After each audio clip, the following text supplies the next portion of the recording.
As the world recovers from COVID-19, it's now economies that are running hotter than predicted. The economy is experiencing a very strong recovery. We brought this economy back from the brink. But with growth has come a surprising change. Inflation soared to its highest level in over a decade in April. The biggest month-over-month increase in September, get this, 2008.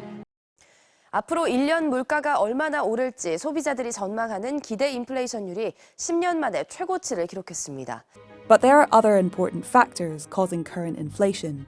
Supply chains, for example, have been hugely disrupted by the pandemic.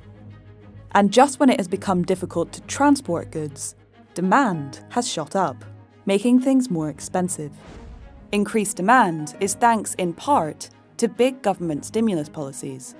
When COVID shut down the world, governments gave us money, free money. They're like, don't panic and hoard all your money. Instead, spend and borrow and keep the economy going. Here in the US, they literally sent us $3,200 checks. They gave $600 a week to people who were unemployed for months and months and months. They gave subsidies to people with kids. They increased spending on food stamps. I mean, trillions and trillions of dollars of stimulus money. This was vital aid to people in need. But even people who didn't lose a job got a check in the mail. It was free money for everyone.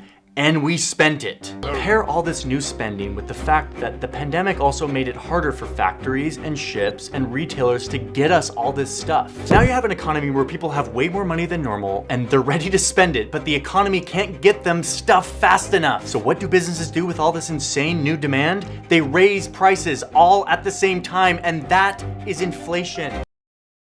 The inflation we're currently experiencing began as pandemic lockdown restrictions were lifted, triggering a boom in demand. When inflation turned up in 2021, it was a different kind of inflation than what we're seeing right now. There were really two facets to it. One was we saw these idiosyncratic changes. People in America have been really keen to spend their stimulus money that they got during the pandemic on new cars. Unfortunately, early in the pandemic, car makers cut their investment in future production. Combined with that, we've had this global shortage of chips. So there's been not enough supply relative to the amount of new cars that people want to buy.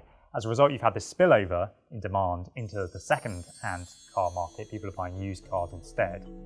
Used car prices have been a major driver of recent inflation. And then the other thing that we saw was prices for other goods jumping up.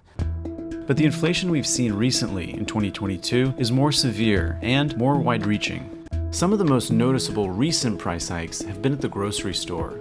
13% of the average American's household budget goes to food, and since last April, household food prices are up almost 11%. Since last year, prices for ground beef have risen almost 15%, and prices for chicken breasts are up 16.4%. Meanwhile, a combination of factors caused gas prices to soar. Russia's invasion of Ukraine earlier this year jolted the global market, prompting oil price increases. The war in Ukraine has had a big impact on global energy markets. When COVID hit, we went into this global downturn. The price of gasoline in the U.S. went from around $3 a gallon to $2 a gallon. Then Russia invaded Ukraine, and now we have gasoline prices over $5 a gallon in many places. Higher energy prices have also bled into air travel. Analysts say that rising fuel costs and staffing shortages have led to a spike in airfares. In April, airline fares surged 18.6% from a month earlier, the fastest rise on record. Americans are really frustrated right now with what's happening, and one great place to see that is in what's happening at the airport. Flights are being canceled at the same time that airfares are going up. As the country heads into the midterm election season, much of the political discussion is centered around the damaging impact of inflation. I'm meeting with Chairman today and Secretary Yellen to discuss my top priority, and that is addressing inflation. We now are entering a period of transition from one of historic recovery to one that can be marked by stable and steady growth.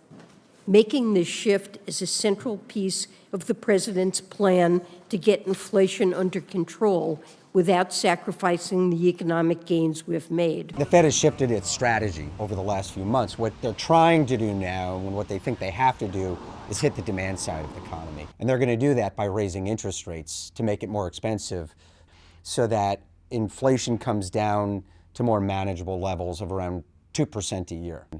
But they drive the whole economy into recession. And in that scenario, the real risk that people need to worry about is that in the process of going into a recession, they kill this great job market and unemployment starts rising.